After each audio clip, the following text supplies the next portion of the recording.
but the energy has just been too amazing that we said, hey, the world needs to see this. So we rolled this baby out for the whole world right now, whether you registered or not. Welcome. This is a moment for us all. And wow, we have got the wind really blowing here, so much so that tells you the power of what's happening. And, you know, the water is speaking. It's saying, give me back to the earth. Let me be. And we had a big gust of wind come, and a lot of people are going to help right now. What you heard was what's going to be coming up next, these wonderful water demonstrations. And the wind came in and said, we are one, because Mother Gaia has been speaking all weekend. And that's another one of her signs saying, yes, it is the app. Whoa, here it comes. Alexander, who's been here all weekend, if you were with us this morning, Alexander Padilla, who is our lead ceremonist, the wind is his element. And so the fact that we just finished Panchamanka and that the wind and the water have met seemed like the perfect way to begin. Absolutely. Yeah. Because when we get down to basics, which if you're going to be reborn, if you're going to claim a new life, we have to first go back to what's fundamental. Right. And then that's the platform upon which we create that which we're here to create. Yes. Well, the fundamentals happen to be the elementals, do they not? The earth, the sky, I mean, the air, the water, the sun. When we look at those elements and how they interact in our life, meaning, can you gaze at the sky and see through to the universe and feel charged? Can you breathe in the air and feel the life-supporting energy of the air? When you drink water, do you realize and feel how it is hydrating you and sustaining this very vessel? Yeah. It's really important that we scroll back and appreciate the fundamental elemental pieces that support our life. And then, of course, our consciousness will dance and create art and beauty and community, as long as the fundamentals are in place and loved and respected. And so one of the things our Kanyari brethren have brought forward today for us is that deep respect for Mother Earth, the deep respect for the water and the wind, as we began with today, the wind and the air and the vitality that comes. And we are living at the intersection of all of these gifts. Breathe that in. You know, really breathe that in. The majesty, the beauty, the conscious awareness of the miracle of what we are, and the expression of this incredible illusion into a planet of form. In this moment right now, on this day of balance, our mother is calling out to us and saying, hey, guess what? It's my time. And because it's my time, I've raised you well, now go out and do me proud, kind of thing. The beautiful Mother Gaia is looking at us and saying, do what you know how to do. You are ready. The world is ready. And before we go any further, speaking of this world, my heart wants to really go out to all of you that are awake and with us all around the globe right now. Many, many of you have been writing us during the break. I went ahead and checked in on some of you. I actually put on this mala for the group of you that's over there in Turkey right now. I don't know if you're the same group that sent this to me, but this was sent to me from a beautiful group that works with us in Turkey. And so thank you, and a shout out to all of you that are in Turkey. Thank you, and a shout out to all of you that are coming to us from India, coming to us from Nepal, coming to us from Russia. I'm trying to remember them all. Hungary, Hungary, Ireland, in UK, I guess not England, UK. I said it's fine. And a lot of other countries I'm forgetting right now. I just wanted to take a moment and say thank you. Yeah. And really thank you for being here with us, because this is the essence of this weekend. It is all about the oneness energy. And in that oneness, you might be noticing this graphic. Hopefully you're noticing it. If you're on our email list, you already received this one. But what this graphic is showing you is it's really just a depiction of the Ganga as this feminine energy in harmony with this beautiful Amazonian energy that has come in now to be this anchor. And in order for that anchor to really be sustained, it means that all of our love, all of our attention, all of our presence needs to return to the water. We all are at a moment where a precious resource that matters, that does everything we're all talking about, it actually does, is in calling out to all of us and saying, as you flow, so shall I. As I flow, so are you. We are one. Are we not most of this physical body? Is it not water? This is our moment to honor the greatest gift of all, the gift of our temple and the temple that sustains the temple. That is the essence of our multidimensional awareness, is it not? To be able to see that which so many fail to even perceive, to be one with the flow as the flow is with us. And that is where I like to use the T word, and the T word's trust. Because when the trust comes in, the flow amplifies. And the trust comes from that absolute anchorship of your own mastery, whereby there is such a great clarity that that which is not aligned does not even enter your vision. And so it's just click, click, click, click, click. And those clicks brought us to this moment. They brought us to the WWA Global Festival as it is today, this micro festival, as we've all been giggling about it, with what's been going on here at Tosa Blue Mountain and what's going on there in your living room, there in your community, there where you are with us right now. It brings us to a moment of introduction that is so beautifully orchestrated by the universe that you just couldn't make it up. I mean, really, right? Right. We talk about synchronistic intersections of paths and purposes. We are delighted to be sharing one of those synchronicities now. And you know, this synchronicity came from a recent guest who talk about a return. This guest who was here recently, Midge, hey, shout out to Midge. We appeared, Midge was a producer. She brought us, up to Idaho. In, or 5? I don't know, but she even brought me the original video. And we appeared, she brought us up to Idaho. We did the appearance and had a lovely, wonderful engagement with her. Well, due to a whole series of synchronicities with her, she wound up back here at Tosa Blue Mountain all these years later, only about a few months ago, maybe about 4 or 5 months ago. An instant reconnection, an instant, everything's reconnecting, everything's coming back together. Through that connection and her connection with WWA, it brought us to a connection that she had previously made. And so all these circles are coming together. All these fabulous, empowered, roaring women are saying yes and coming together in alignment, coming together in the highest aspiration of the all, which is the co-created beauty that together we are better. When we sit at the master's table, each recognizing each being's incredible gifts, we become that which we have prayed for. We are that which we are waiting for. We are. And in the we are, it brought a phone call into my life, a Zoom call that I will never forget because it was love at first sight with the amazing Jane Britton and the amazing Erin Tappenberg. Thank you. Forgive me. These two women that you are about to spend time with are so accomplished that I could sit here and just read bios all day, but we know bios are words and you can find them at thewaterbearers.org and go read them. But what matters more in this moment are that these two women came together back in 2015 with a clear vision that was based in heart, based in sincerity, based in love, based in presence, and they are making a difference in a way that we all bow before. And so without further ado, you need to meet these two women. So please, come on up. Let's go. All right. Welcome. Thank you. Oh my goodness. Jane Britton, I'm gonna check Erin the camera. Tappenberg. We are so blessed to have you here. And Fantastic. I want to sit in the audience and hear what you have to say. Well, first of all, thank you, because it really was a synchronistic turn of events that about 10 days ago got us connected, and here we are. When you say yes to the flow and you trust in your heart, you trust in the flow of water, magic happens. It certainly does. Erin flew in from California to be here. I actually live in Ecuador. I live an hour away. So that was a synchronistic moment anyway. But speaking of water, water spoke to both of us and in such a profound way. We just came up with the Water Bearers is our organization. And because, we see so many, in our travels, we see so many women walking miles to get water with the jug on their head, the buckets on their head, and realizing that, well, what could we do about this? So we said, let's start a 30-day marketing campaign for World Water Day.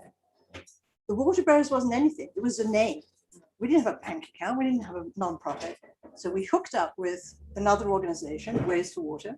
A friend of mine who's been doing this work for many years. It's a bunch of surfers. So typically, usually a bunch of guys going around and helping communities, which was great. Because again, we just had this idea and we're listening to the water.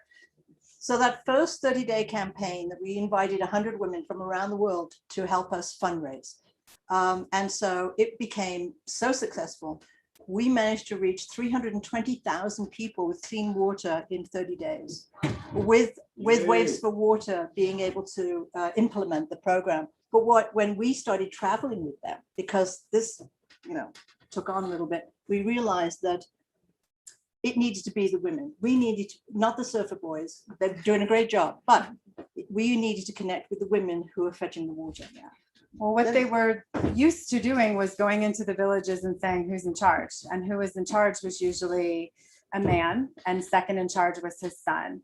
And so the men would all come in to learn this filtration system, and the women we noticed were outside of the hut.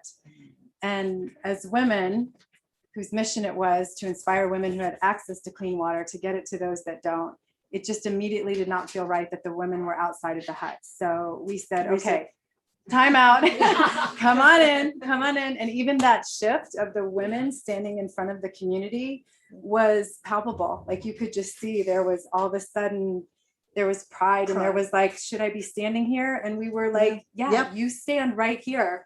You are the ones caring for your village. You are the ones caring for your children. You stand right here, and we're going to stand right next to you, and we're going to teach you, and the men are going to get to watch. And so we realized pretty soon that we were doing things a little bit differently than how they had been done. And that's, I think, really what propelled us to continue listening to the water and continue the Water Bearers, which has now been in 33 countries. Around the world. Countries. And it's just, I hope you'll join us tomorrow for the workshop at 12 o'clock Central. And we're going to show you how we do it. We're going to show you the magic of the physical. We've already had the spiritual magic that already hit us over the head. So we had to do this. So now we're teaching people the practical. There's no reason why 2 billion people don't have clean water around the world. There is no reason, because we have simple solutions, very simple solutions, and they're just not being utilized. Yeah. So we have to come together. Women have to come together to help share this blessed water that we have, to get it to other women that do not have access to clean water. Think they walk all those miles 3 or 4 times a day, and some of the children are 7 years old, little girls. They can't go to school because they have to fetch water. That's wrong. And it's been so beautiful to see that when we provide these filtration systems, when we provide, whether it's a borehole rain catchment system inside of a village, all of the ripple effects that then start to happen. When somebody has access to water that's a few minutes away, no longer is it hours that they're going to fetch the water. Those girls then have an opportunity to be in school where they didn't before. They're no longer cutting down trees because they don't have to boil the water. So there's a whole cascade of ripple effects that happen when you provide somebody with access to clean water. Not only is it the love, because the donations that we get are from the heart. They're inspired by divine sharing, I would say, understanding the blessing of water. So when we show up, we're showing up with everybody who has donated and everybody has given. And those women and those children and even those men, I think, feel it, and they're somehow reborn. They somehow have a different outlook on life from something as simple as water. And our team, you're looking at our team. But our team is growing. Look at this team growing around the world, all of you. But I think our team is every person who donates to the Water Bearers because you become a water bearer. That is your gift to water, to us all. Yeah. And if nothing else, even if you're not able to donate, it costs $50. That's it for one filtration system that can last 10 years in a village of 100 people. So it's not much. Every drop counts. But even if the monetary isn't something that's available for you to share, it's about the love. So we always, when we leave, we always learn a water blessing, and we always make sure on the buckets that we leave for the love of water. And we We thank just- Pachamama for the water.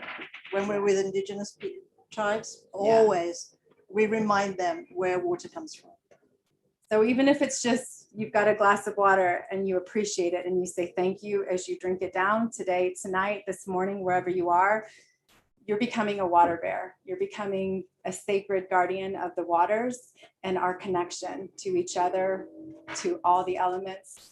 So we really look forward to being with you tomorrow at 12, sharing more stories. We're going to have a woman named Precious joining us from Zimbabwe, who was the recipient of a borehole a few months back, and has, from that ripple, has planted gardens and now gotten us in touch with other villages. She calls her project Sister to Sister.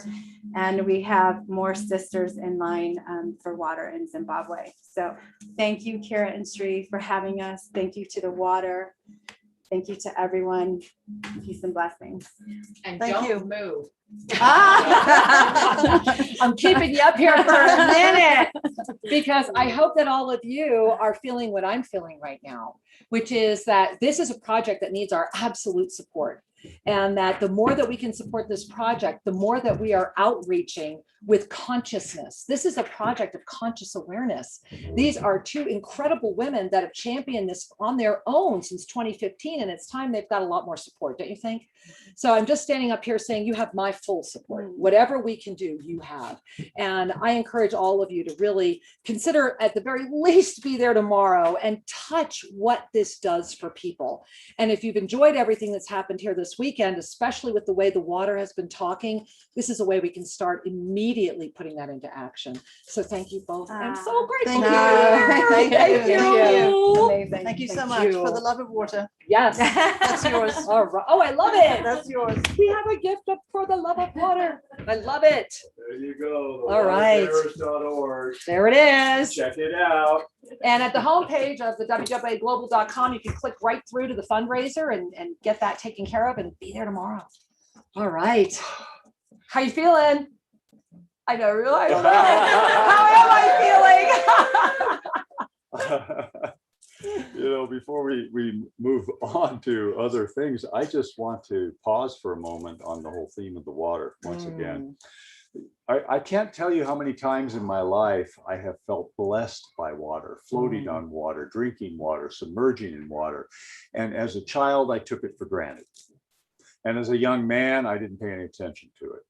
And as I grew in my maturity and grew in my awakening, I began to recognize what's going on our planet, the pollution of the water, the captiveness of the water, etc.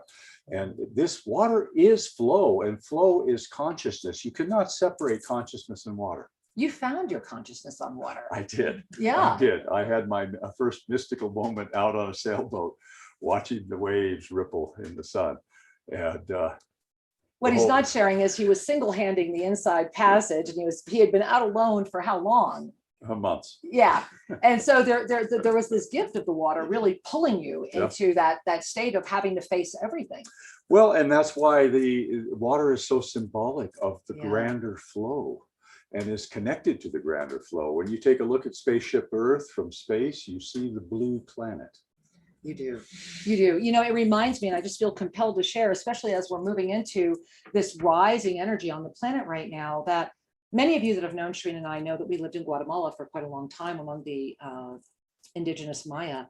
And I remember so clearly, and I know many of you do, the moment that we had a convergence of a tormenta, a hurricane, a volcano eruption, and an earthquake, and which caused an incredible sinkhole.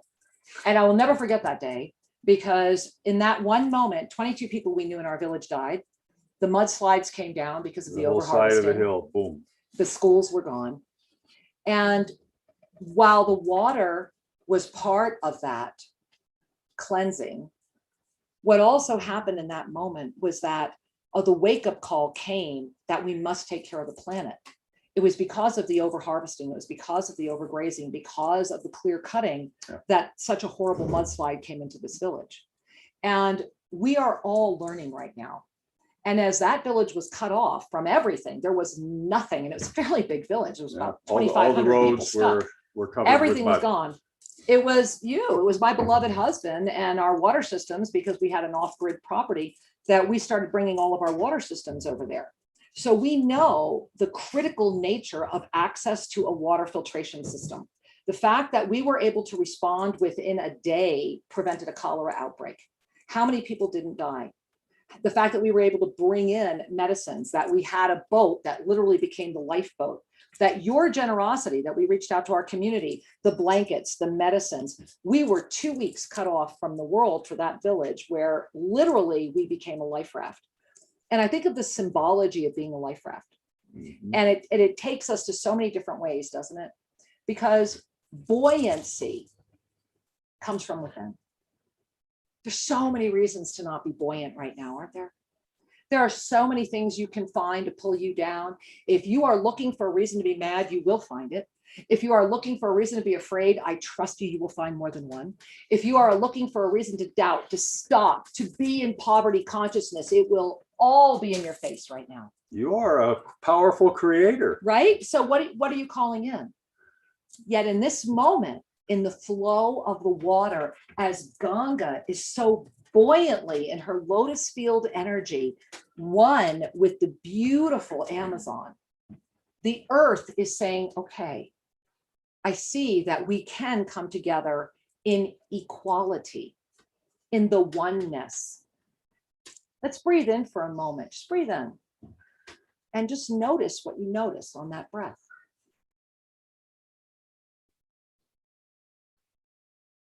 And relax your heart even more. As I'm connecting with all of your hearts, I'm feeling it's almost, how do I want to describe it? It's almost like an anticipatory shimmer. There's this shimmery, like, I don't know if I should be happy or sad, what's coming, what's not coming. I'm so afraid to this. Let that go. I want to invite you right now, just breathe in through your nose, do a deep ave, right? And right? And smile. You just took a breath, smile. That's the gift. We have the choice. Our buoyancy is with each breath. One of the greatest blessings that Sri and I have ever experienced together was the recognition that when you take conscious breath and train it to end with a smile becomes your natural way of being, because we're always breathing, thereby we're always smiling.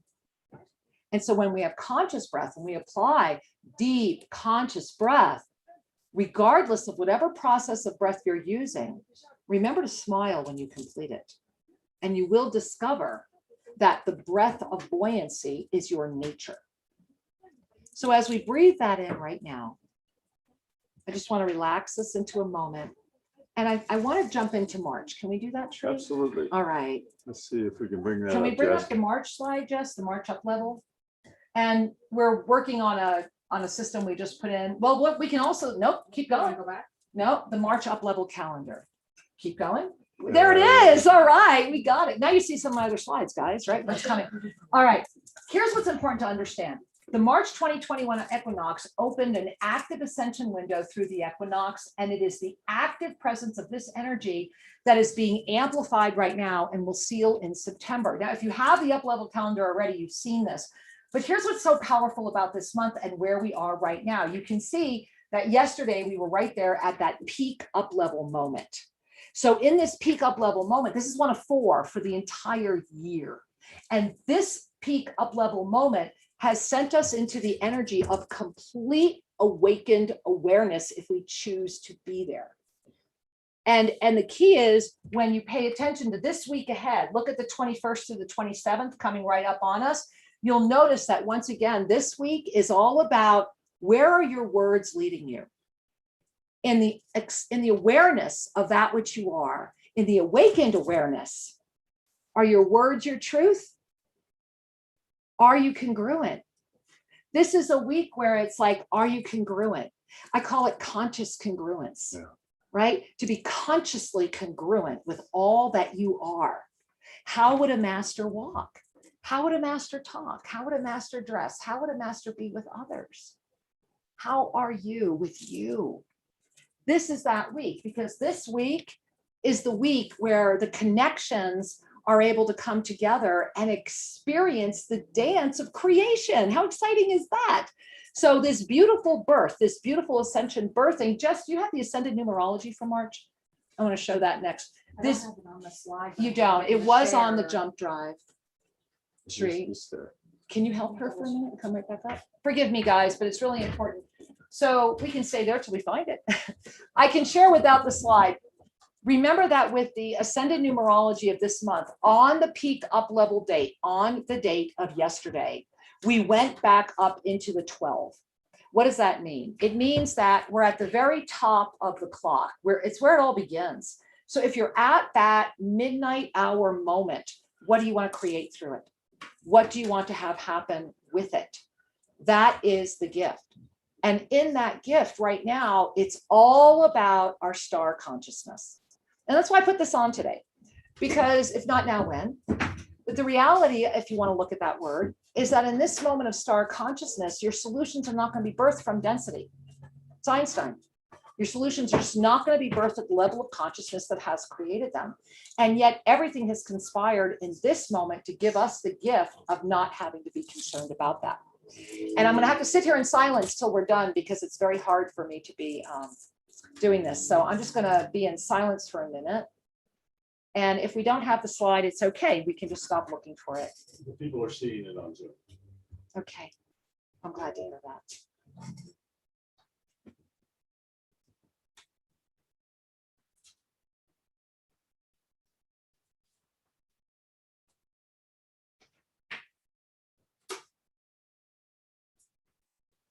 I'm waiting for you to come back up. I can't.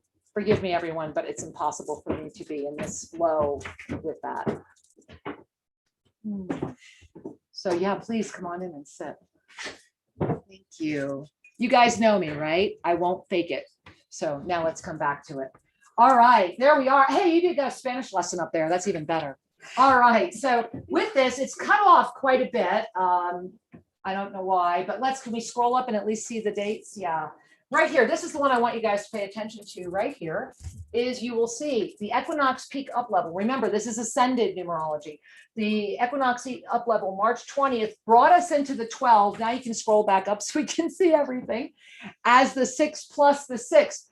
Okay. The reason that is so important is because what is the 6? Well, in our body, it's our birth center.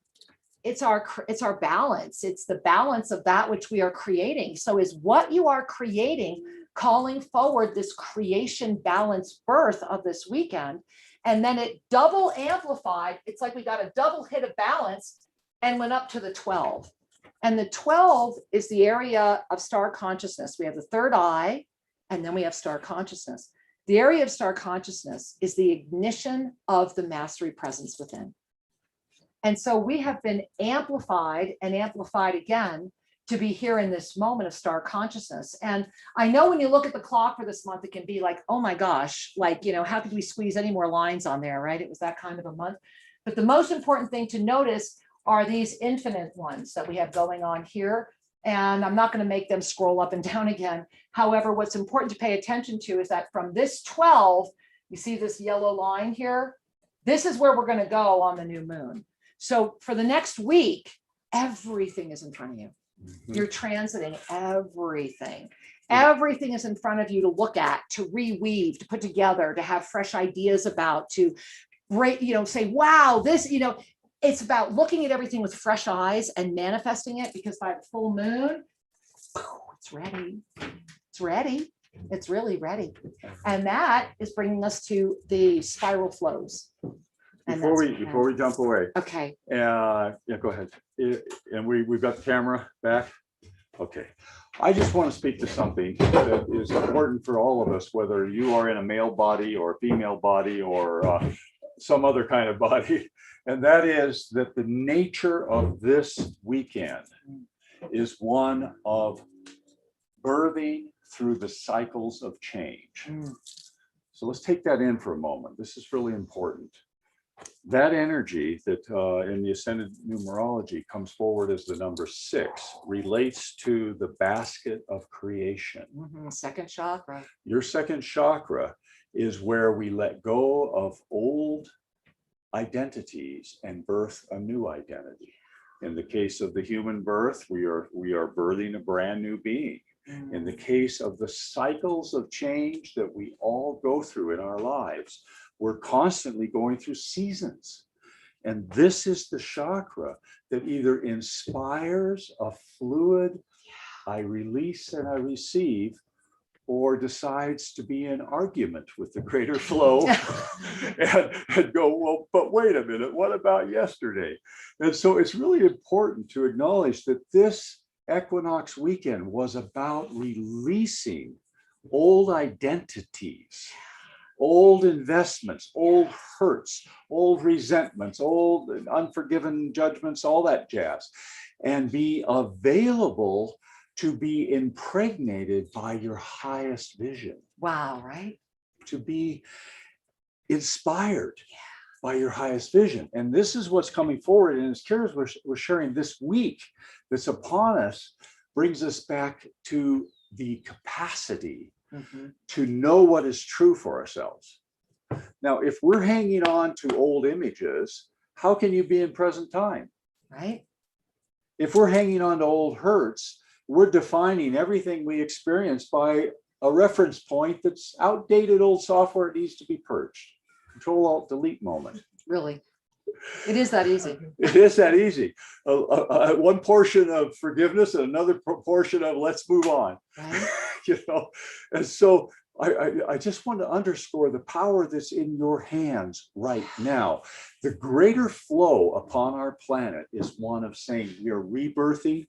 A bridge has been opened to next September, and it's up to each of us to go, I will walk with this. I will accept this new energy. I release the past and I embrace the glorious future that is calling me out. It's calling me forward. And now let's bring it back to those words. When we articulate anything, we are giving it power. Anything. So you may have this quiet, private vision of something beautiful that you're going to do, create, support. But if your words are saying, well, I don't know, or I'm ashamed to say, I'm reluctant to share, what are you doing to that beautiful energy that's wanting to birth? You're diminishing it. And this is why it's time to be really mindful of the words we choose, because our voice is a creative influence. Yes. I command it so. The authority with which you speak has a rippling effect out into the shared universe. And when we share from a place of clarity, we're saying, my heart is aligned with this, whatever the this is, you're giving it life. And when we come from a place of doubt and fear, what are we enlivening? We're expanding doubt and fear. And so these are not new secrets by any means. What my role here today is to remind you of the truth that you already know. Your words are important. Forgiveness is important. And trusting what is emerging is critical. Great beauty is all around us. Let's dance with that. Oh, Sri, I'm just going to breathe that. Let's just breathe that one in for a minute, right? Yeah. I'm loving that because it is. And in that great beauty, it also means what? It means that we have broken free from victim consciousness. And that's the other piece of this incredible moment, is that ability to break free permanently of all victim consciousness. Remember that the victim triangle is the victim, the rescuer, and the abuser. And that those three beings, the victim, the rescuer, and the abuser, are literally the path of density. That is what keeps the third dimension spinning. You see these words salt and peppered all over the world. Every time you see them, all they're doing is spinning the same plate. Just feels better when you're in one roll than another, but the reality is it's all a piece of the same pie. And so it's time to say, I've had enough of that pie, thank you. And to go over here and go, let me try this new pie, right? Let me try the teacher, healer, mentor role. Because we all can transform through that. When we are the teacher, the healer, and the mentor, we also are able to hold our empowerment, our enlightenment without the need to chase or rescue. Each being has the right to their journey.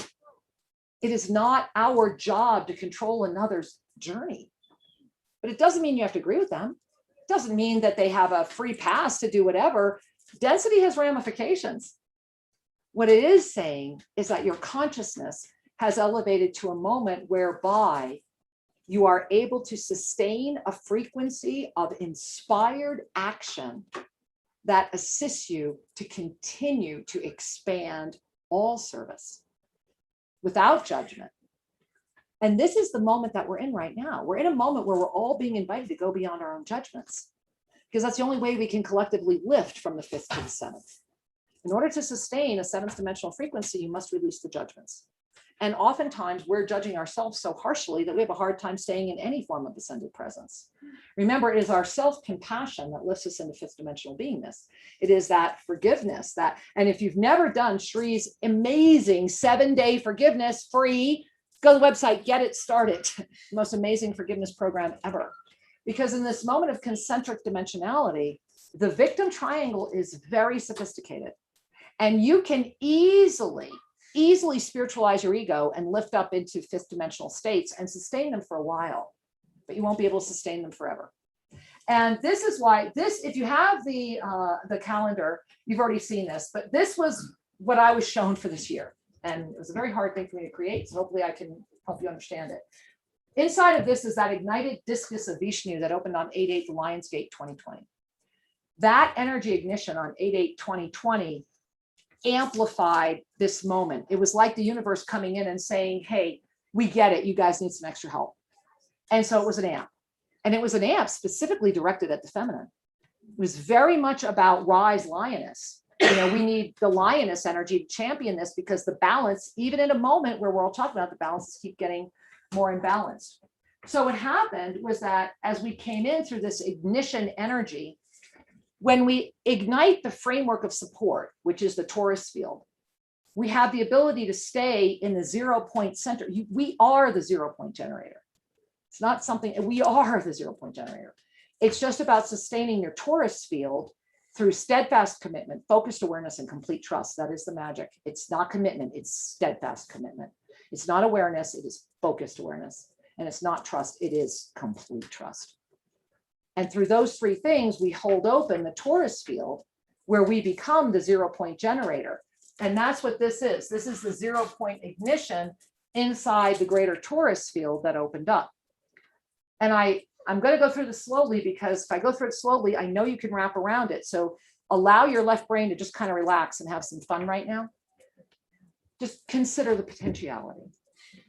And so what's happened, and you've probably noticed in your life, full circle events.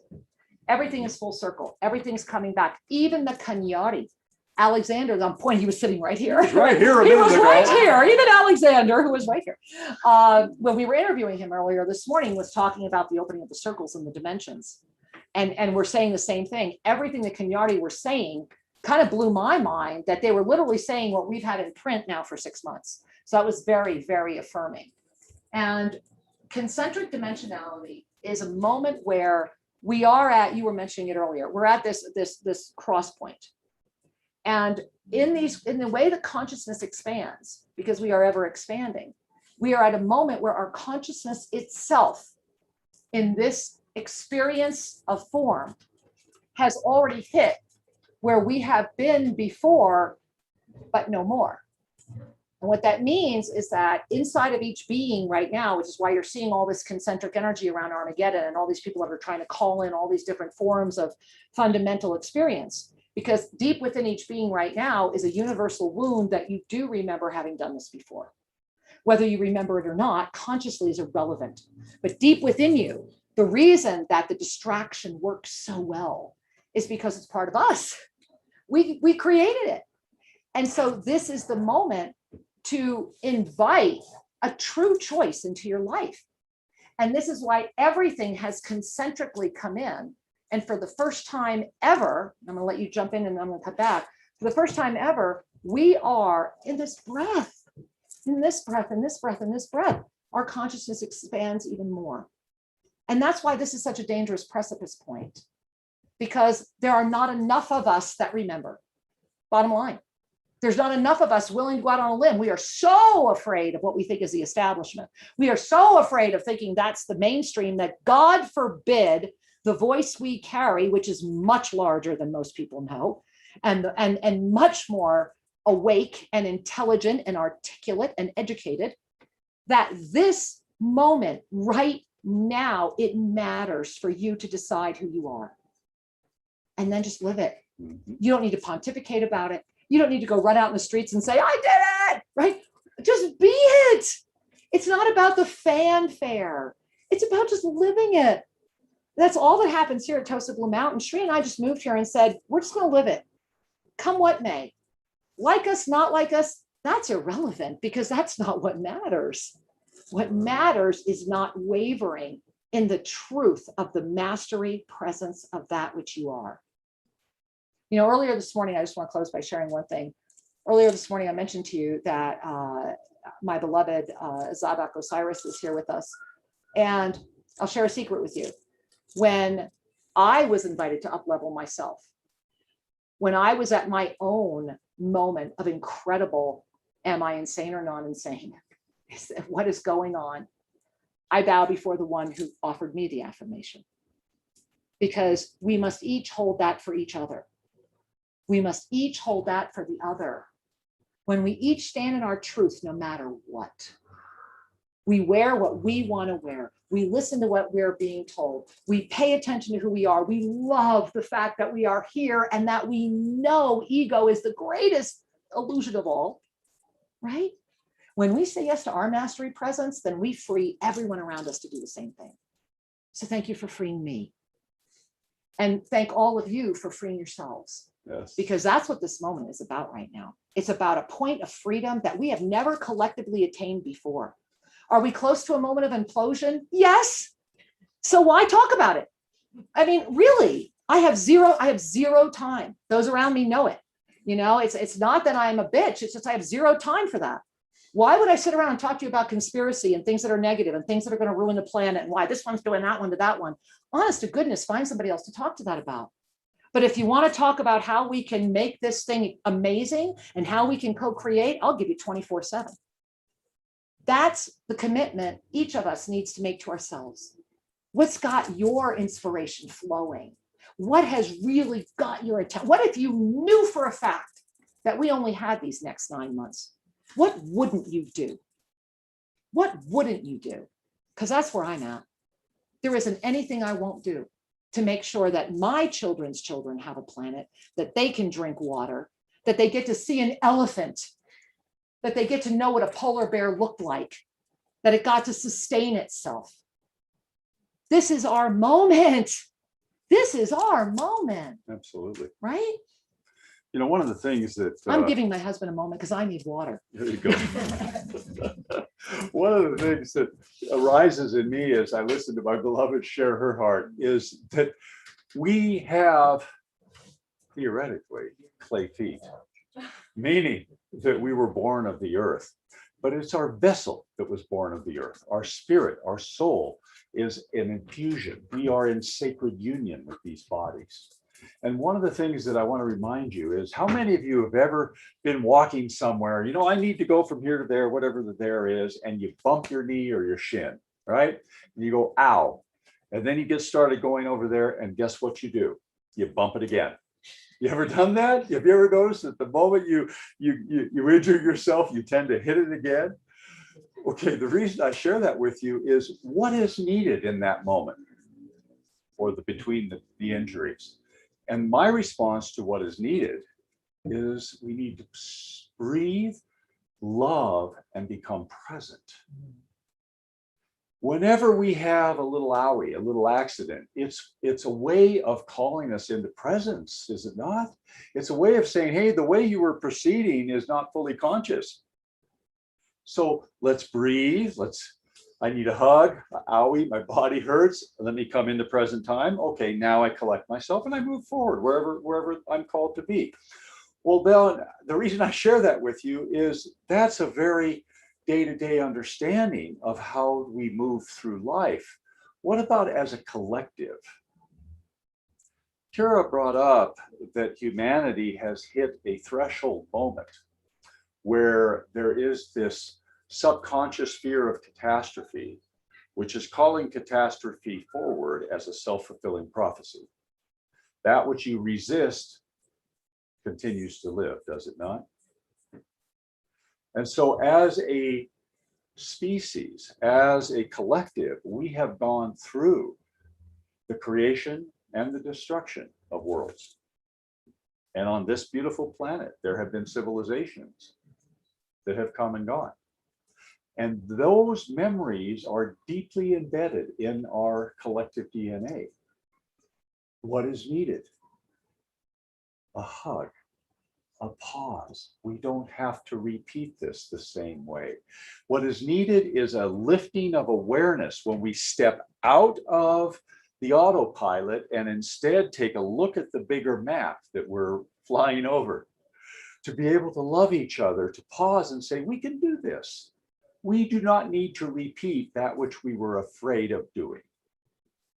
We are only needing, second chakra, remember we talked about, to forgive the past, forget the past, because it's past, it's gone. We don't need to keep throwing it up in the future and say, I want to relive it. Let it be, collect the wisdom and move forward. There's a bumper sticker, collect the wisdom and move forward. The past is just that. It is past. And we are still here. We are here because the soon to be now is calling us. There is only now and the soon to be now.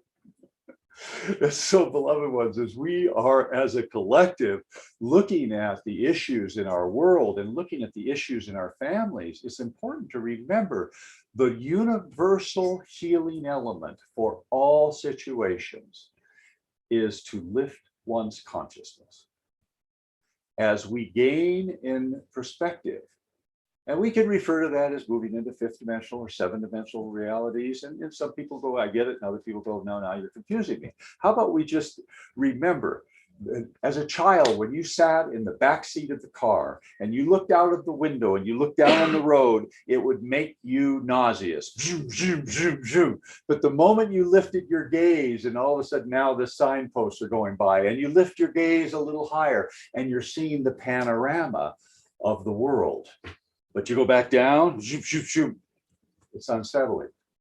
That is a perfect metaphor for what happens as we lift our consciousness. We are able to take in the greater vista and we appreciate it. And from the greater vista, we then can make better choices. A better choice is one that has harmony, not just a reaction. That has harmony, is my needs, the needs of all, the needs of the planet. And we must lift in order to do that. One of the things in my life that I value so much is understanding levels of consciousness. I have been tracking this for more than 20 years. One of my teachers, David Hawkins, initiated this into me, and I have been expanding on his work and looking at the role of the ego as it interfaces with your vibrational rate. And there is a whole scale that David Hawkins didn't address, which is called ego governance. This is my words. This is what I'm writing about. Vibrational rate will lift as long as fear is released. You don't have to work for it. Try that on. Your ascension, your enlightenment is guaranteed. Or as the Buddha said, once you heard about nirvana, you will ultimately find it. You are guaranteed to be the enlightened being. So why wait? Why hold on to your fears and doubts? What are they giving you other than practice of contraction? And if you want to practice more, go for it. You're a divine creator. You can practice with fear and doubt if you like. However, this ego governance issue, many people say, I choose love, I choose to lift, but their ego is saying, I need to control what it looks like. I need to control how it is. I'm worried about what people will think of me. I'm afraid of other people's judgments. Wow. Cancel that. What people think of me is none of my business. Have your thoughts. What I think of myself, and I invite you to try this on, is I am a divine, powerful, loving being here to serve. And you can fill in the blank on how you're serving. To serve the awakening, to serve the expansion of love, to serve the expanding harmony that is fully present and available to be expanded on this planet now. Sometimes I feel like when we share, we're a little bit like that Sunday preacher who is wanting to say, now believe me, I'll speak it a little louder, believe me. Are you believe it yet? Well, I'll say it even louder. I don't want to say it louder. I just want to invite, I want to invite each and every one of you to take a hand in your heart and just take a breath. I am conscious. And I am grateful.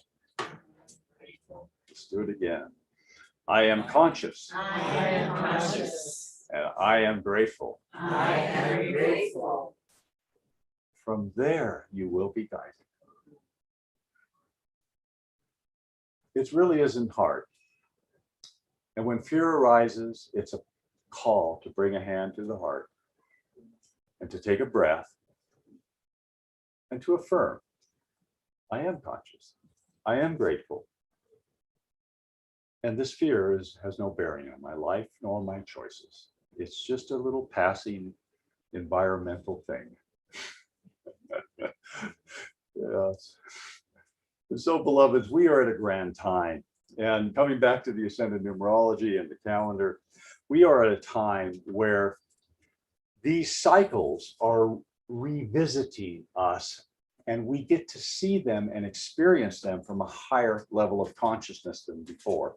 How many of you have noticed in your lives that there are these synchronicity occurrences, that you visited things that you thought you were done with, but you're visiting them from a whole new relationship, or that people's paths have crossed in a way that suddenly the spark is there, that I know we're here to co-create versus, hi, how you doing, bye-bye.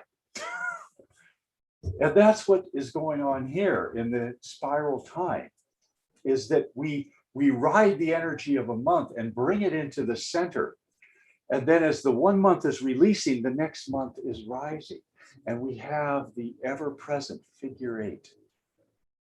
The ever-present figure 8, the spiral dimensions, the infinite, ever expanding, but always intersecting in the center. The torus field that is your energy body. Many people can't see it, but you can trust this. There is a center point, and the energy goes out like a giant donut, right? So what happens when you begin to feel this circulation? We begin to recognize that every thought, every declaration that comes out of our mouth goes out and comes right back in. And that's the old adage of, you point your finger at someone while you're also judging yourself at the same time. Whatever we declare for another, we will receive back unto ourselves. That is the way the energy works.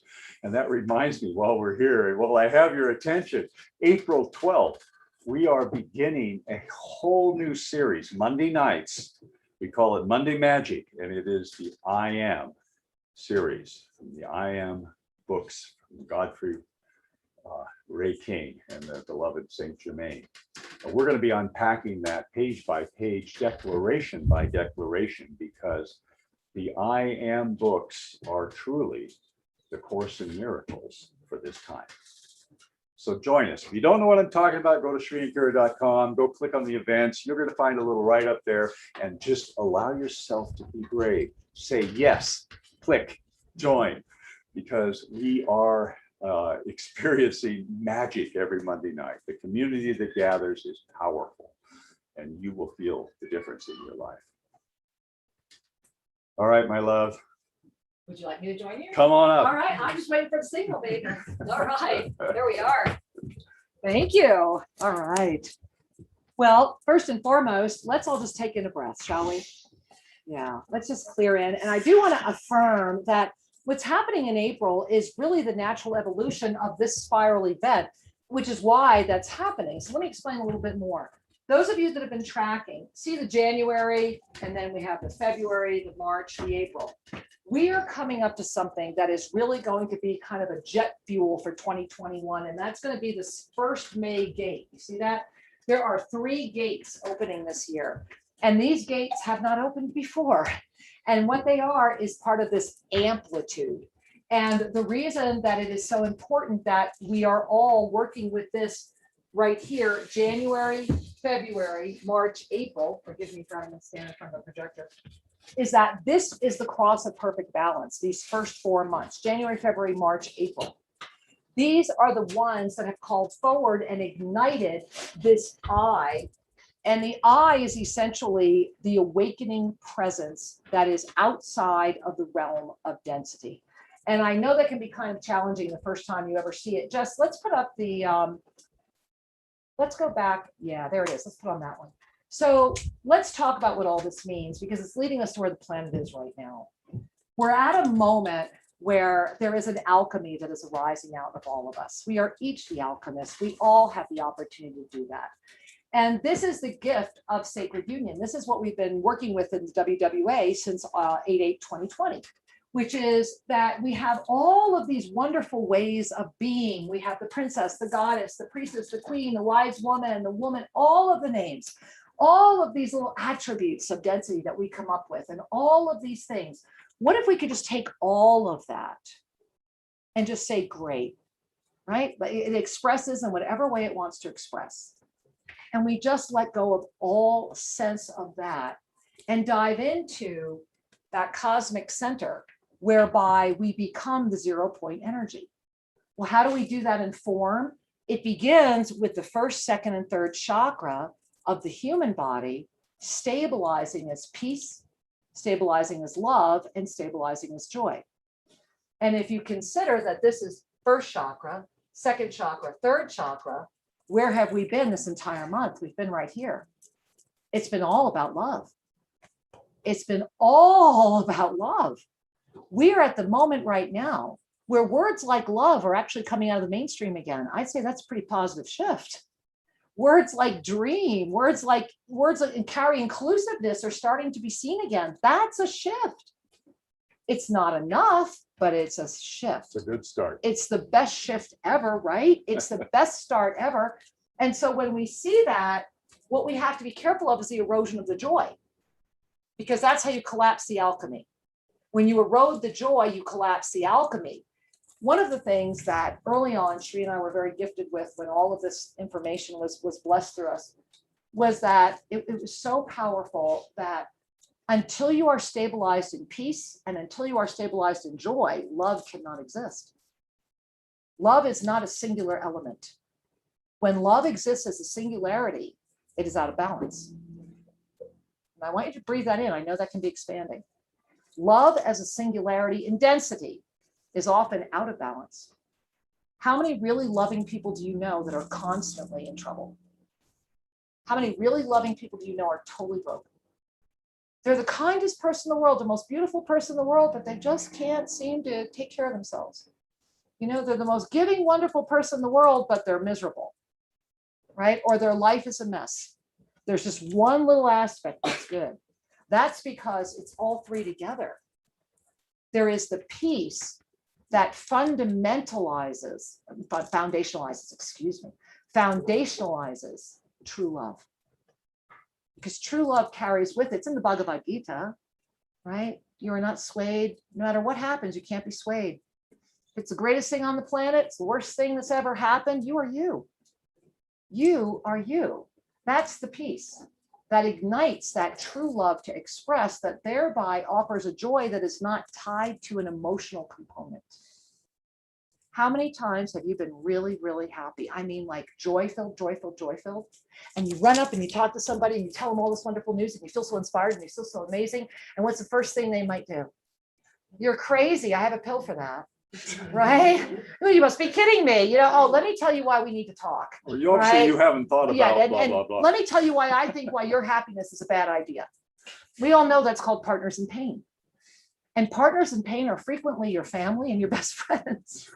Because until you wake up, your circle consists of your level of consciousness. You call to you the level of consciousness that you carry. All you have to do is look at those around you to model to see what your level of consciousness is. And when you're ready for an up level, or when you're ready for a lateral spin, or when you're ready to dive back in for a while, your circle reflects that. So if you want to look at your consciousness, look at the circle around you. You want to change the circle around you, lift your consciousness.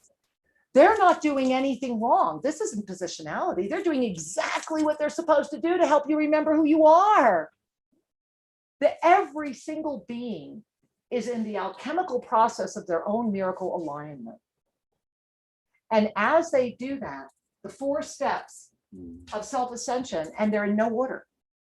They're in no order. They're just always, it's an ever refining spiral, right? It's an ever refining spiral. Be in union with the self. That is the full acknowledgement of the blessing of the temple of the body in union with the mastery presence.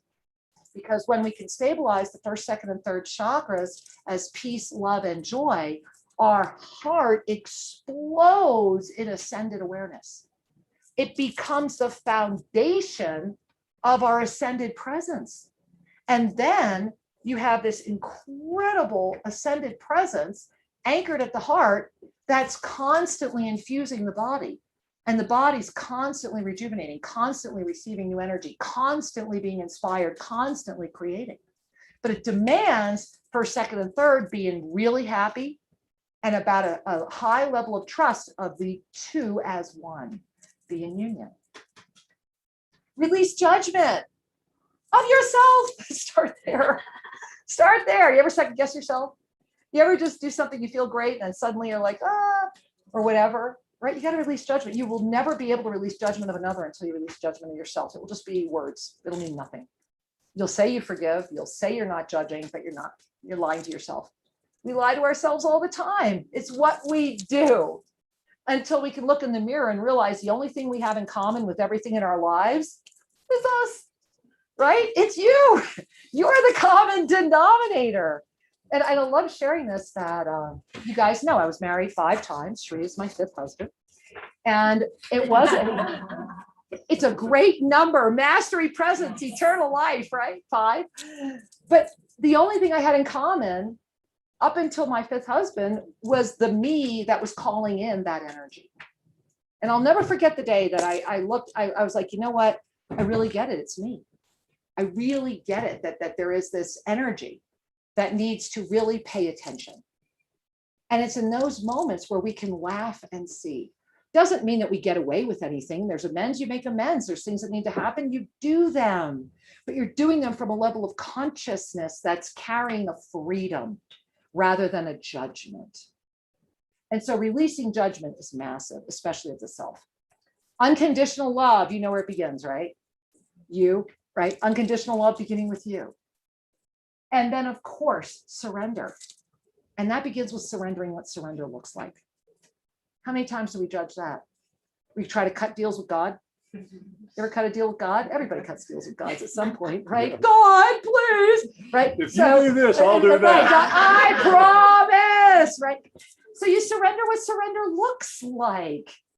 We have so many preconceptions, and the more that we really stay in the harmonious presence of our divine being, the more that we are in that ever refining spiral. You can't ever mess it up. You know, one of the things that happened during my near-death experience was when I had the blessing and was very consciously aware of being on this, what felt like a lotus to me. And all of us, it was so incomprehensible almost, but there was this like crystalline rays coming out of hearts. And it went every single heart. It was just this massive spiraling, and every single being, every single aspect. It was completely infinite. It was like surreal. And in that moment, what was right in front of me was this massive swirling energy. And what I was witnessing before I had the blessing of being called in was that we're always spiraling around this same thing constantly. We're always there. You're always there. You can't mess this up. Nothing is going to take you out of it. There's just times you're out here, and then there's times you're in here. But you're in this constant alchemical matrix, terrible word, but constant alchemical experience that allows you to absolutely know the oneness of all. We are all one. And when we have those moments, and we have them more than once, we have them frequently, where we actually, it's like, the only way I can describe it was like an invitation. It's like where you're like, suddenly you're spiraling, and then you're in the middle of this incredible energy. And in my experience, the first thing I saw was everything. It wasn't Jesus, it wasn't relatives, it wasn't any of that. It was literally the Godhead in all forms. In all forms, very much like in the Gita, when Arjuna says, please show me, it was very similar to that. And in the knowing of our infinite presence, in the knowing of this moment right now, the planet herself is going into a state of self-ascended awareness. So what does that really mean? And we can turn off the slide, Jess, that's okay. So what that really means is that all of the chakras of the planet right now are moving into their infinite presence. And this is why the planet is shifting. The planet is shifting because she has to shift. It's a cyclical. We are cyclical. Are not feminine beings cyclical? We are probably the most cyclical beings on the planet. We're very much about cycles. We are entering a cycle in this planet where the energy of the planet herself is transcending above density. And so for many, that's very difficult to understand or even work with because it feels so unfamiliar. It's like, it's where the questions come out, like, how can this possibly be? How can things be getting so crazy? How can that possibly evolve? Why is this happening there? Why is that happening there? Because the planet herself is shifting into another frequency and not everyone can feel it. And what that means is very similar, and I'm sorry, I don't have the graphics, very similar to the self-ascended chakras. When our chakras move from the orbital energy into, I put one up here, into the infinite sign, when they move into the infinite presence, it means that we have the opportunity to expand beyond our own sense of expansion. And this is why the next moment ahead, March to September is so critical, because things are rapidly amplifying and they're going to amplify so quickly. And here's the gift: steadfast commitment, focused awareness. Whatever you are sincerely ready to birth right now is going to birth. Get ready. You're going to have quintuplets. I mean, if you are ready to birth something, hold on. It's going to be beyond your wildest dreams. But there's a caveat. You've got to really stay outside of what's going to try to pull you back, because everything is amplifying. And so you're going to be challenged. And the gift is, if you stay in the zone of the amplification, then the greatest work ever will be done on the planet during these next few months. We have an opportunity to make a difference the way we've never, and I'm talking about the collective, make a difference. Yeah. One of the things I want to remind you of is we live in a quantum reality, and there is no such thing as linear time. That is an imposition. That's a creation we made. And if you want to play with this, you can imagine your timeline, and there's the past, the present, and future. Well, what if you just wrap that around as a circle and stand in the center and you gaze at past and future from the calm center? You have that ability because that is your nature. Time is experiencing inside of you, not outside of you. Yeah. And so as we are in this moment of March through September, right now, 2021, we are in a quantum creative reality that, if to whatever extent you can release the doubt and declare the vision, the truth of the expanded harmonious state of being, state of planet, state of universe, that in your heart you know would bring you joy, we will then send that out as a creative ripple that calls forth the experience of it, as opposed to sending out a reactive ripple based upon an outdated experience. So let's feel that. So if you're at home right now, and if you're here and you want to, let's stand up and let's pull in some living Ankh energy. And I want to talk about the Kundalini, the ascended Kundalini. We're going to need a little more space for each other. And so in order to do the living Ankh, I can move over here. We're good. Okay, in order to do the living Ankh, the first thing you want to do is you want to have your feet, you want to be standing optimally, and you want to have your feet shoulder width. So just have your feet shoulder width apart. There you go. And with the living Ankh, the first thing we want to do is really feel, just really feel into your feet. Remember that all healing begins at the feet. And so let's really look at those beautiful feet right now. And just relax your breath. Really feel your feet anchoring. And begin to notice under your left foot, just begin to imagine, pretend, feel, be with a beautiful ball of crystalline light. Just right at the bottom of your foot. Just feel it tickling your foot. Just right there at the bottom of your foot. And underneath your right foot, you're gonna do the same thing with this beautiful gold ball of light. And just feel those energies tickling your feet. Keep it right there. There it is. Just feel it lifting you and tickling you. And then as you breathe in, we're gonna bring those energies up right to the base of the spine. Just breathe it right up your legs and keep it right there at the base of your spine. Right there, that first chakra. Just feel that beautiful gold and crystalline energy illuminating your legs. And now on the next in-breath, I want you to feel those energies spiraling together. And we're going to breathe them all the way up and let it come right out of your crown. And now we're going to take our arms and we're going to stretch them all the way out of our shoulders. We're going to literally become the living Ankh. If you can, you want to push your hands back as far as you can. Let the heart come forward. Let the head go back. And feel this radiance of emerald light showering from the healing presence of Archangel Raphael, entering your heart, coming out through your hands, unified with that golden white light, offering you this illuminated presence of eternal energy. It's literally recharging all that is inside, feeling that gift, receive, receive, receive. Take in a deep breath. And let's bring those arms straight out all the way around. We're scooping and we're going to bring it right around and we're going to really say thank you and receive this gift. Bringing our hands to prayer position. I'm going to invite you to turn and face someone. Everyone turn and face someone. Everyone turn and face someone. Who needs someone to face here? No, we have right here. Here's a third. Paul and, There we go. No, Paul's facing over here. okay. Jane needs somebody. You can be with Jane. There we Okay. go. Everybody's facing someone. All right, right now, I want you to bring your eyes to what's known as star consciousness. This area right above the third eye, about an inch above the third eye. And just gaze there in this moment and receive the energy of the cosmic star presence. You're going to want to be closer. And so gaze at that star presence. Feel that star presence connecting. There it is.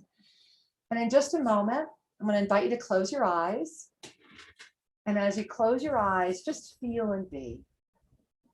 Just feel, receive. Notice what you're noticing.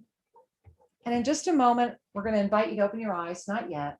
And when you do, I invite you to take a moment and greet each other star to star. Just greet the person in front of you, star to star. Take in a breath, exhale, and greet each other star to star.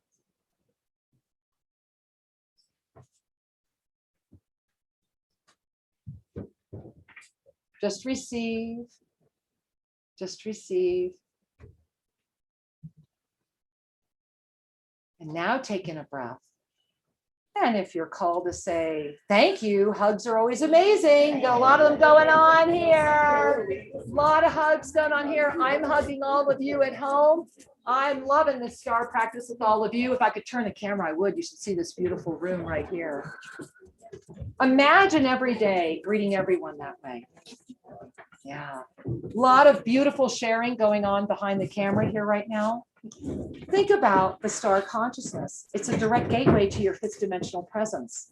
Think about when His Holiness the Dalai Lama, the greatest, absolute, beautiful experience of fifth dimensional presence. Compassion.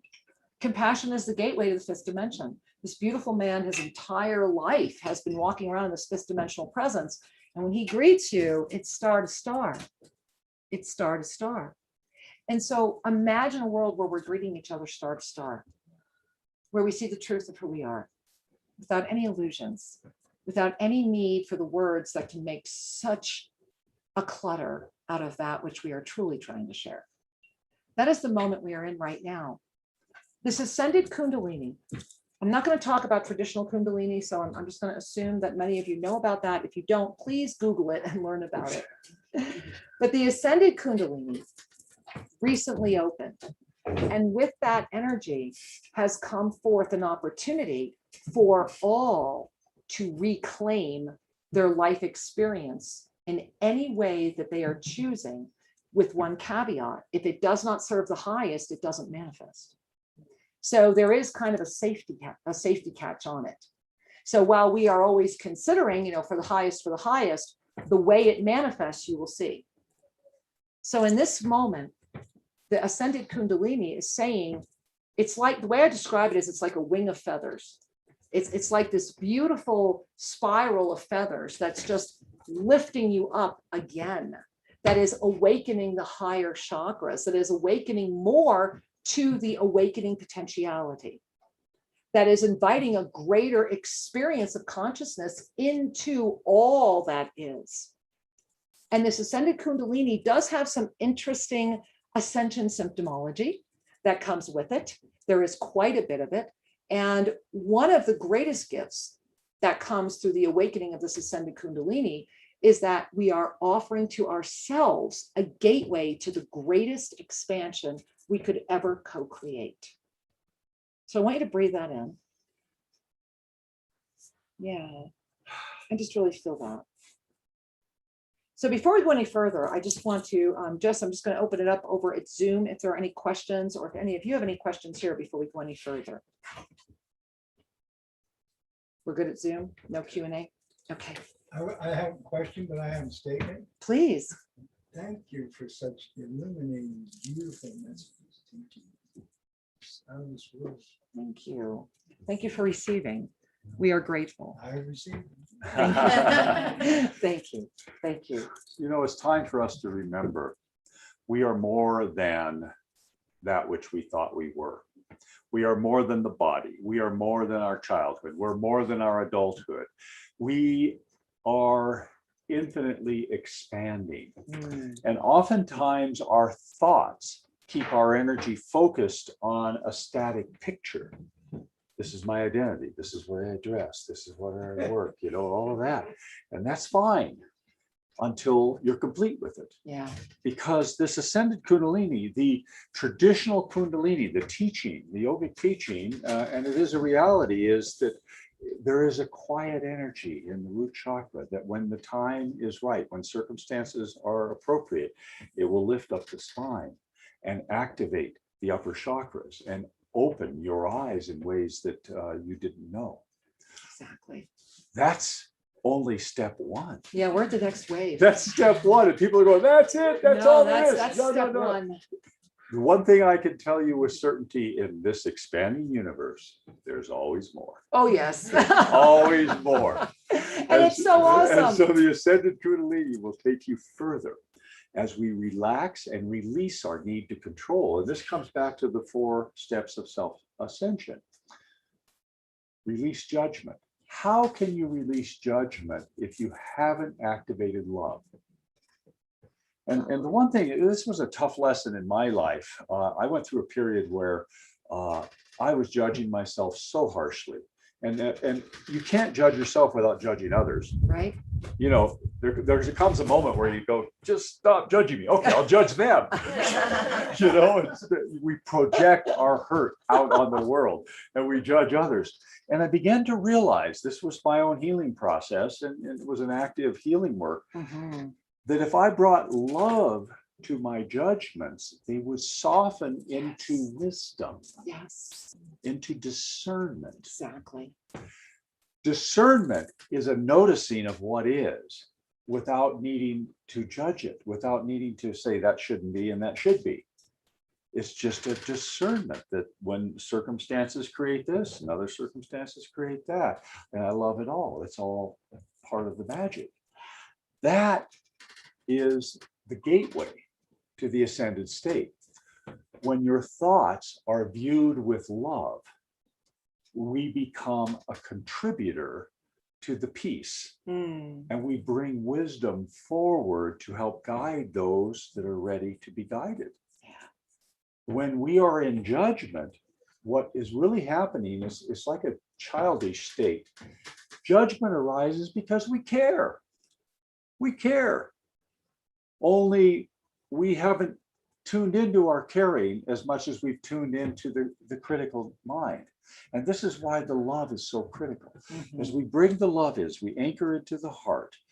Our thoughts then, if they have any edge to them, they can quickly be softened and released. So the 4 steps to living in the ascended state of being: release judgment, unconditional love, surrender. You know, these things kind of work together. We can't really surrender if we're judging, can we?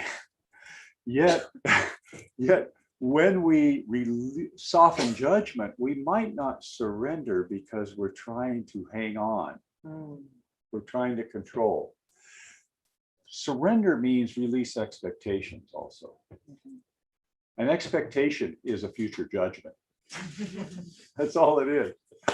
And so I wanted to come back to this because it's so essential for our time and for our personal peace.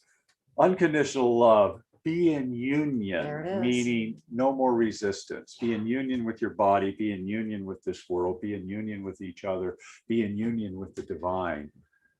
Release judgment, surrender. And they keep cycling, and we keep getting better at it. This isn't a do it once and you're done kind of thing. It's true. Our nature is that we will keep needing to choose. We keep needing to re-up, to surrender more, to love more, to release the need to control more. And this Kundalini and this opportunity that's on this planet, it's happening. The question is, will you allow it to happen through you? Or will you simply engage it as a concept?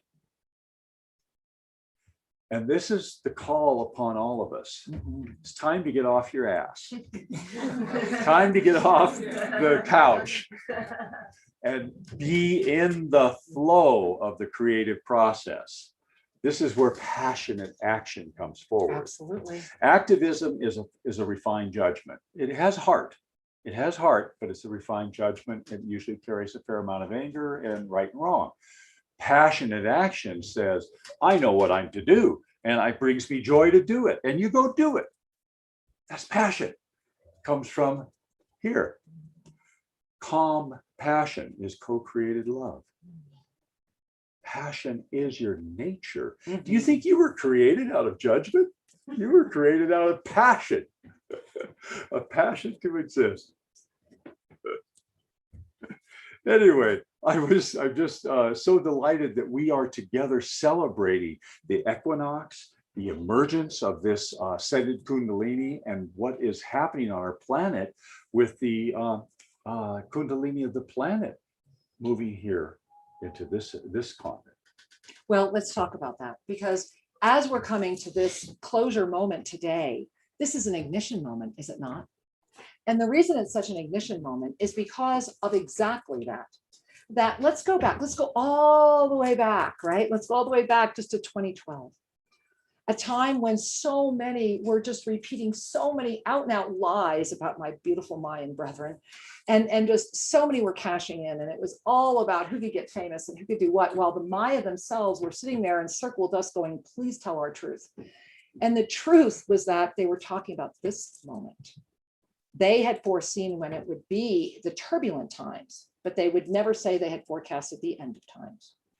And in 2012, something did happen, was that the Himalayan shift, the energy of the Kundalini, that the spiritual Kundalini, this serpiente, right? This snake-like energy, as we often see it in our healing, caduceus and things of that nature, that energy did move. It was the first sign that the planet was preparing. And now here we are, almost 10 years later, right? And we are in this moment of concentric dimensionality that is saying, look, that Kundalini shift destabilized your planet's spiritual energy. Right now, we have so many spiritual competitors. Competition is the greatest illusion of all. When we are in the moment of our divine empowerment, everything is a celebration, especially our neighbor's success. When we believe in competition, we destroy ourselves. When we compare ourselves to another, we destroy all that we are. Compare is to kill. Right? All we're doing is saying, I'm not measuring up to whose yardstick. What if the yardstick's inside of you? What if the moment right now, what if this rising Kundalini that's saying, remember, the first Kundalini is very much about the physical body and its expression. And the next energy is right now that this ascended Kundalini begins in the ascended heart, not in the physical heart, in the ascended heart, because that's the heart that ignites the double ignition of our own 0-point energy generator, whereby the law of instantaneous manifestation ignites. It's who we are. Everything you've ever thought was fantastical or magical or whatever is just who you are. All myths are born out of the creation of the shadows of the truth that you're afraid to remember. What if remembering was the greatest gift you could give yourself? What if you could dance every night with the truth of that which is? That's what the Ascended Kundalini is offering you. But the Ascended Kundalini is not an easy activation. It's taken me over a year to really activate it. And with every moment of activation, there have been some fascinating journeys. Because to carry the consciousness of multidimensional presence and full cognizance of your physical body is not yet a friendly space on Mother Gaia.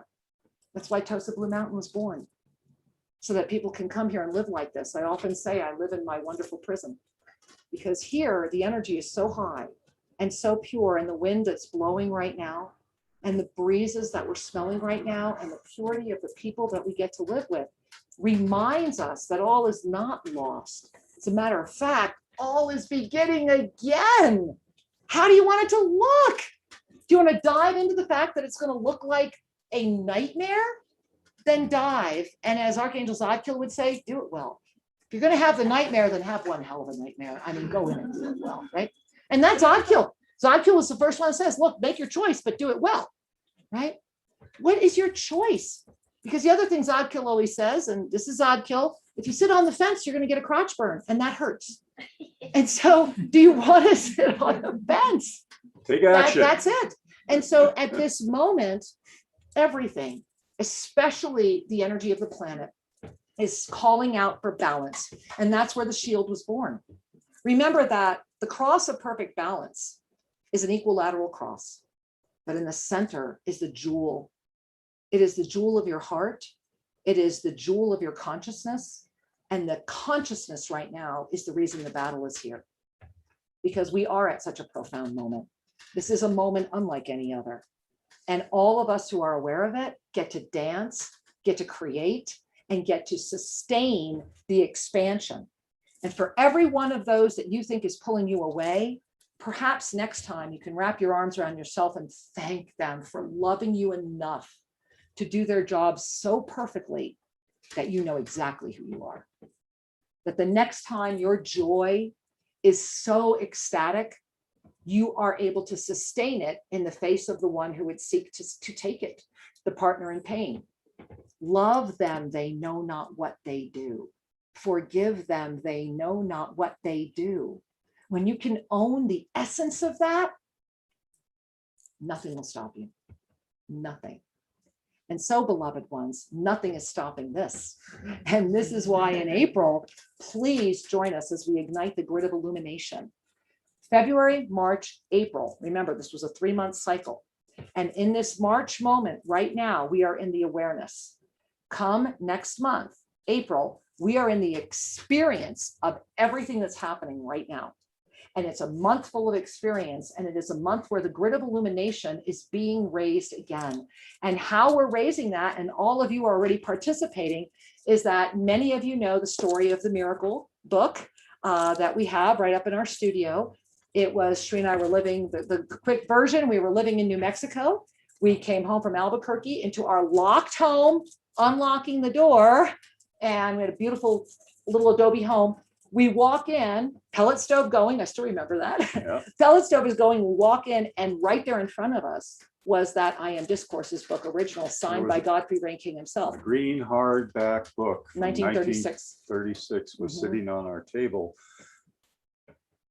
Just appeared. 2003, and filled with all of the notes and little, there's interesting things and fabulous. And as many of you know, we've been showing it over the years, it's now disintegrating. We've been doing our best, but we realized as it was disintegrating, there was a moment where I really thought it was disintegrating because it was moving on to its next teacher. And then I held it. This was shortly after, well, many of you know, and we realized it was because we haven't taught it yet. And that if we didn't teach from it, the grid of illumination, and that's why it had been given to us. And so we have asked around the world, and you're all doing it. The other message we got was to save these books. And so all around the world, all of you are buying these books. We are all getting all the original copies we can. Many of you are sending us pictures of books you have found with Godfrey Ray King in them as well. We are trying to save these books in the hands of those that understand what these books are. And starting on April 12th, that's Monday Magic, which you all know you can get in for as little as $1, and it's 100% donations to Clinica Linda and to the water bearers. So please donate. Starting on Mondays, Monday, April 12th, we will be teaching from that book. We have no idea what it's going to look like other than we are complete trust of what Saint Germain has asked. We will not be going through it from one to the end. We are going to be honoring exactly what we are asked to do. And for all of you that have got the book, please make sure you're sending us your picture, because we are starting the grid of illumination around the world. And so far we have so many of your pictures, and appreciate that. So if you have not connected with us yet, if your friends don't know about it yet, help us spread the word. Remember, you can join for as little as $1. Be there Monday nights. And those of you that are part of our Monday Magic community, you know the power of that, the positivity. Every Monday night, it's a fellowship of coming together, of positive community, the friendships that are in there, the families that are in there, the love that we're sharing. And hey, tomorrow night, we still have 2 left on Living an Ascended Life. So along with teaching quantum clairvoyance in a workshop tomorrow, I'm also going to be with my beloved husband at Monday Magic tomorrow night. So it's another big moment ahead of us. You are the magic. We are the magic. And Shri, I would like to culminate today with the magic of all of the beings that have made this festival possible. What is your thought? Well, there are so many people to honor. There are. So I'm going to let you start sharing a little bit while I round some of them up. Okay. All right. And before we move into that closure and appreciative moment, I just want to remind each and every one of you that every breath is a choice. I can choose love, or I can choose something else. We have Q&A. Okay, So I think so we choose to take a look at the Q&A. We have Q&A. All right. Oopsie. Forgive me, everyone. We're doing your Q&A. All right, let's say hi. Let's say hi. So go ahead, Jess. Astaria Serafina, namaste, beloved Shri and Kira. Hi, Astaria. Thank you for this beautiful WWA. We love you. Can you please expand upon what happens if there is no joy, therefore no alchemy? Does that mean no alignment with another being any longer in the ascended Kundalini energy? Namaste. Would you like to begin, Shri? The absence of joy is the absence of fullness. We can exist, but we do not thrive. And so each of us has a moment sometimes where we want to cultivate the discernment that comes from experiencing something other than the fullness. Now, I don't know if you consider that an oblique answer. I'm going to jump in with one too. However, one of the ways we cultivate our consciousness is through the discernment of contrast. We experience lack, so we understand fullness. We experience love, so we understand fear, and vice versa. We experience perceived separation so that we can have the joy of the unity. Every one of these experiences cultivates the embrace of who we are at our essence. And as we let go of the need to entangle ourselves with those experiences, we lift, lift, and lift. I love that. I really love that. And Monica, Monica, Astaria, I just want to share this with you, sweetheart. If the joy is not there and you're aware of it, then you stop right there. And that's what you deal with. Let go of thinking it's connecting you to someone else. Let go of it being about anything else other than, where is my joy? And then follow that and source that. Because reclaiming your joy is the most important moment at hand. It's peace, it's love, it's joy. Our joy is tied to our third chakra. Our joy is our balance, right? It's our place of balance. It's our power, our center of power, Animates everything. right? And so if our joy is missing, we are collapsed. If our joy is here, we thrive. Thank you for asking, sweetheart. Jess? Julie, if Mother Earth is ascending, is it still too unstable to ground into her? If Yes. not, what would be proper? Okay, well, first of all, thank you for asking. And here's the key. It was back, I had to be on the other side of you. I feel so off balance. Thank you. I feel so much better now. We are at a moment whereby, with what's happening on the planet, this has been going on. Remember, Sri and I first started talking about this way back when in 2004, when it was very clear that the planet herself was full. She's full. This is like a mother that's got so many children going, God, one of you grow up and help me. I mean, seriously, right? And so our beloved mother Gaia, we're dumping, we're throwing, we're doing, we're abusing. I mean, how much more can she take? She's literally regurgitating. She's trying to take care of herself, and we keep dumping into her. Throw your cord into Mother Earth. That was fabulous up until the millennium. We're in a new time. You know how hard it is to talk about things in a new time because everybody wants to own what was? But way back when, in the early 2000s, it was clear that we needed to walk with our mother, not on our mother. That we needed to stop throwing our own garbage into her and anchor our ascended presence. This is why the container practice was given. If you go to SriandKira.com, it's free, it's all free. Go to SriandKira.com, right there, Yoga of Self-Ascension. Click down on the practices, learn the container practice. Because what's appropriate is when we use the container practice, and this is what the masters have shared, that when we come to the moment where we are demonstrating our responsibility in recycling energy, we will have attained the level of consciousness that will thereby connect us with the expansion that is here now. Ever walk into a room and you feel awful? You walk in and go, whoa, what's happening in here? Right? Or you walk in after some people have been there and went, oh, whoa, I think I'm leaving, right? Or you walk in somewhere and go, I feel amazing. Well, that's all energy, right? We're constantly sloughing off our energy. We're constantly having these engagements and we don't think anything about it. That's what the container practice is for. That's how the planetary thought body has become what it is. Let us not forget that the planetary thought body right now is the complete kahuna of every bit of energy everybody sloughs off. You're walking around sloughing all the time, not thinking anything about it. Totally okay, especially if you're here to experience density. But I go back to the great Krishnamurti. It is when we awake that we are responsible. When you awaken, you are responsible.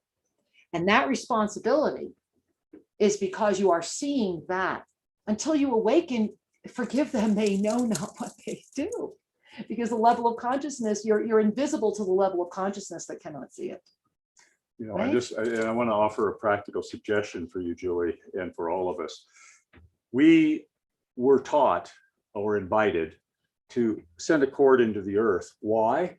Because we were wanting to either release discord, Or hold on. discordant energies, or we were wanting a sense of stability. And this, I want to interact again. This was totally, absolutely 100% perfect, okay, and great until we hit the great shift around the millennium. And so take a look at yourself now.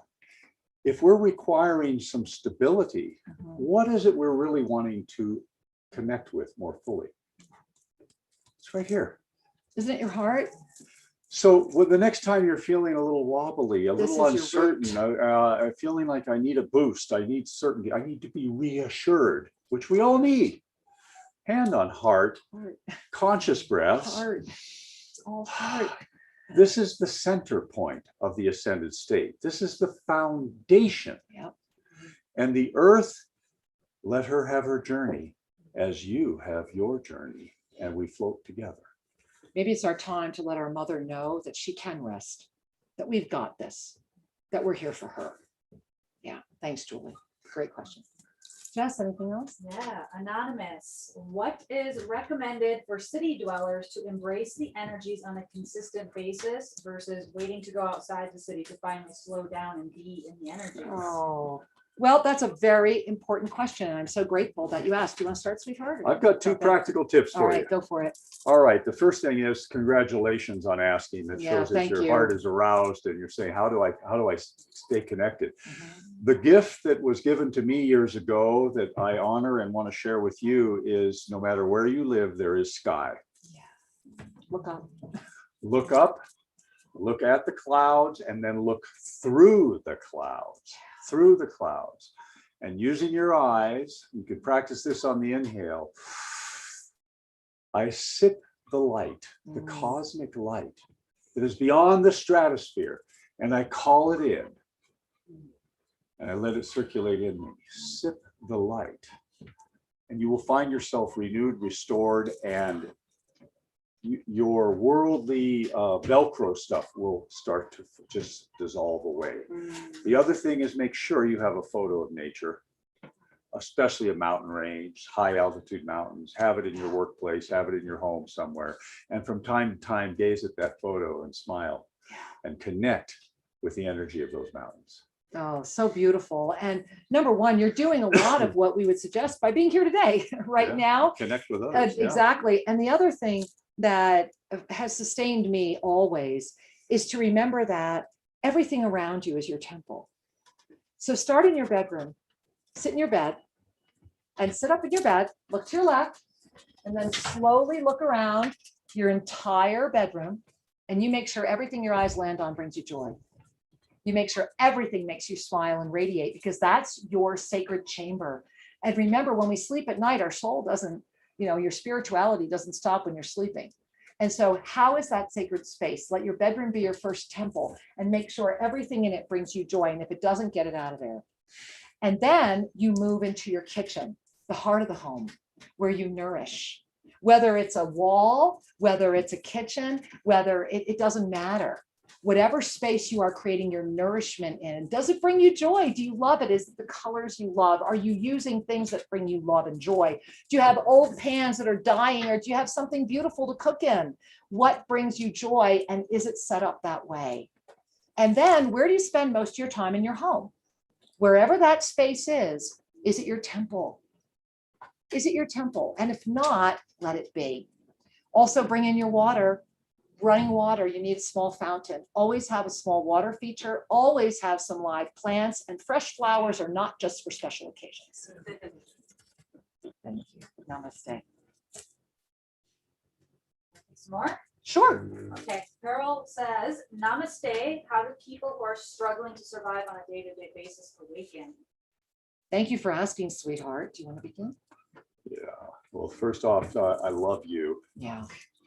And I invite you to bring a hand to your heart and say, I love me. Mm-hmm. I'm doing the best I know how. And I accept myself just as I am and as I am not. It begins with loving yourself, irrespective of the conditions in which you find yourself. Conditions change. Love is here. And from that place of, in this moment, I trust myself. In this moment, I love myself. I know that I deserve. I know, because I took birth here, I deserve the abundance of this planet. And to be practiced breathing that truth in, because there are thoughts that are creating and supporting a reality that is something different than that isn't as pleasant. And we must begin by loving ourselves, by working with our thoughts. And you find that you will awaken through whatever the circumstances were, and actually discover gratitude for those circumstances, because they've stimulated the yearning to awaken. And once you've been stimulated, I'm going to poke you to do something else. And that is, you got to get up and you got to do something different. You can't buy into the fact that you're struggling every day. I get it. I was a single mom. I was so broke. I literally, I sold my car, bought a Ford Galaxy 500 at auction because I needed a car. I was living in Phoenix, Arizona in the summer, no air conditioning, and I was as broke as could be. But the passion I had inside of me was that I would let nothing stop me. And I earned my first $1 million 10 months later. And that was because I didn't let anything stop me, because I had this baby. I was living on $2 a week food. So I would go to this really massive co-op and I would buy rice and eggs. And I knew how many eggs I could eat a day. And I would show up early at work to eat the donuts because they were free breakfast. I would show up to use their bathroom because I was so sweated out from my car. But I never let those situations stop me from anything. So much so that when I walked in to get this job, and then they told me I had to pay, and I was like, I have no money to pay, but I know I can do it. I got them to waive all the fees. And sure enough, I set my mind to it. And I'm saying you have to be that clear. I didn't look at how broke I was. I didn't feel sorry for myself. I didn't sit around and complain. I knew I had to take action. And so in that moment, and if you're looking at me and if you're mad at me, good, because I want you to be mad enough to say, you know what, I deserve better, because you do. And I want you to know it's real and you can do it because I did it and you can do it too. So in order to say, how do I help those that are struggling every day? You stop thinking you're one of those. You become a model for those around you. And when that TV starts blasting and those conspiracy theories start coming on and all those politics, which are the greatest illusion of all, are trying to control you, you have to decide who the master is. The only thing that you're struggling with right now is knowing how amazing you are. The minute you know, find your joy. What do you love? What do you love? What brings you joy and passion? And then start talking about it. Start following that dream. And you're going to be amazed at how fast it will turn around. So thank you for letting me share that with you, honey. Namaste. I love this one. Anonymous asks, what is recommended for younger women to embrace these energies at this time? First and foremost, thank you for being younger women. We're so grateful you're here. The first thing is find a wise woman mentor and make sure that wise woman mentor herself is healed. Whether it's someone you're finding some around, but find a wise woman mentor. And a wise woman mentor can appear in any age. Let go of linear experiences. As a younger woman, one of the things that I would strongly suggest to you is to not let anyone tell you there isn't anything you can't do. I was the only woman in a Texas Good Old Boys Club, and I was the only one. And there were many times when I was brought in to meet very, let's just say, important people. I was literally introduced as, we got us a skirt. And that's how I would be introduced. And yet I was more successful, made more money, and had more happening there because I didn't ever compromise who I was. I never slept with anyone. I never compromised outside of the integrity of who I am. Hold on to that and don't be afraid to be who you are. You are amazing. Young women, follow your dream, because women like myself and the amazing women that are sitting here with me right now, we've got you. We know what you're going through. We went through it ourselves and we're not shirking away. We're right here with you. So find the mentors that resonate with you. Stay committed to who you are. Don't give up on your dream. Manifest it. Manifest it. And stand strong and be a mentor for your children. Remember, the greatest gift we can give our children is our presence. It's not our words, it's our presence. Model what you want your children to be. Let them learn from you, and then all of us flourish. Did you want to add anything? No, I love what you shared. Oh, thank you. All right, we'll take two more, Jess. Okay, well, perfect. That's what I've got here. Perfect. The container practice, Uh-huh. this is a sharing, plus the 3 times a day, I allow joyous simplicity in my life now. Right on. Declaration from last Monday Magic has Yep. carried me through so much this last week. Oh, Thank you, thank you, thank you. You all and your wisdom are such a blessing in my life. Thank you for Love you sharing. all. Thank you for sharing. We celebrate you. Yay. And to follow up, can you clarify which version and which volume of the I Am discourses to find? Okay, so this is volume 3. It's just called the I Am Discourses. And we have It's a been picture of printed many it. times.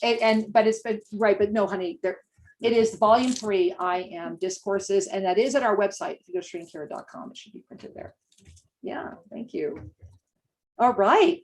We did it, but we Yay! didn't do it alone. And it's just beginning. Yeah. And so in this moment, what we would like to do is really call into presence a way to close this ceremony Yeah. and to close this weekend. And the way to do this is to first begin, I think, by sharing with all of the beautiful beings that have been here to make this possible. So any and all of you that want to get on stage are welcome to get on stage. And I'm going to stand down here because I think it's important that you guys see all of them.